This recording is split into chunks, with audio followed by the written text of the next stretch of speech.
За би нэг ганцхан жишээ хэлье гэж бодож байна. Яаж энэ бүлэглэлийн гар хөл болж яаж ажил үүрэг гүйцэтгэж байгааг би нэг жишээгээр хэлье. Нэгдүгээрт нь бол Монгол улсын засгийн газрын хэрэг эрхлэх газарт газрын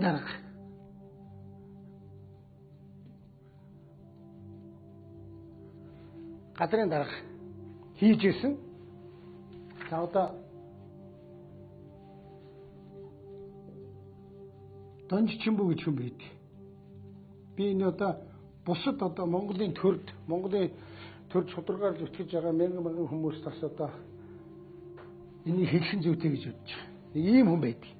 Тэр энэ хүнийг манай засгийн газрын хэрэглэх газарт газрын даргаар ажиллаж яхад нь шууд манай засгийн газрын хэрэглэх газраас авилгалтай тэмцэх газрын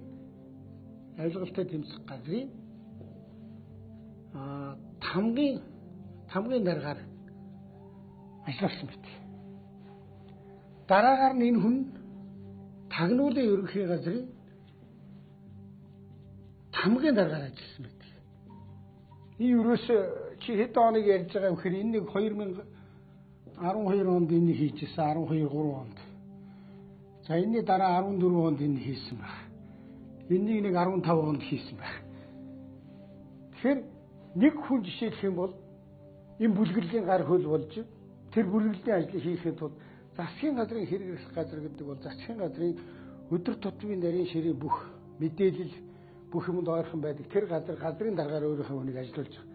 Дараа нь тэрнийг авилгалтай тэмцэх газрын тамгын дарга болгож тэр нарийн мэдээлэл рүү хөргөж мэдээлэл донд өөрийнхөө хүнийг ажиллуулж байгаа.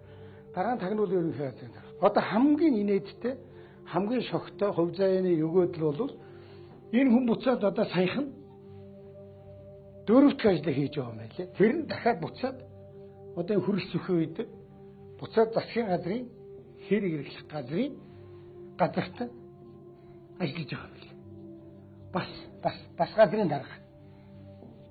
Тэгээ та нар боддоо ингээд энийг үзэж байгаа сонсож байгаа хүмүүс төрийн албанд ажилд орно гэж одоо юу болдог вүлээ? Бараг одоо олон хүнд бол боломжгүй зүйл байдаг.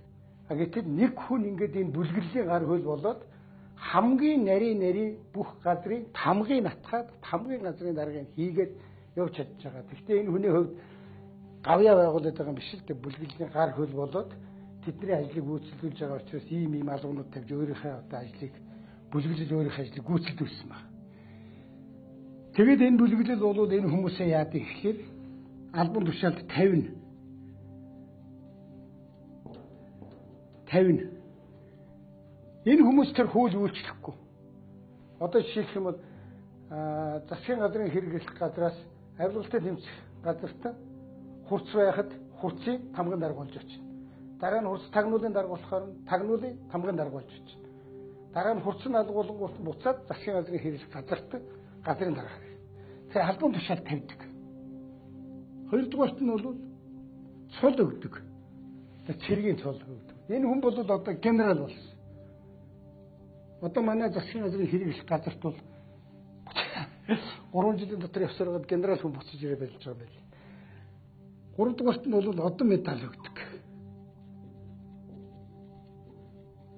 Энийгээрээ би юу гэж хэлэх гэсэн ихлээр Монголын төрийг хүчрүүлж Монголын намуудыг хинч ямар ч нам биш болгож хувиргаж байгаа бол бүлэглэж байгаа. Дахиад Монголд нөгөө шудраг бас гэж байхгүй. Энийг харсан хэн бүхэн за нэг хүн бол 4 жилийн дотор 4 газар том ажил хийж чаддаг. Ямар ч аавын хүү мөрөөдөөч насаараа чадахгүй хоншорон дутах тийм юмыг бүлэглэл юуээс ингэж хийлгэж байгаа.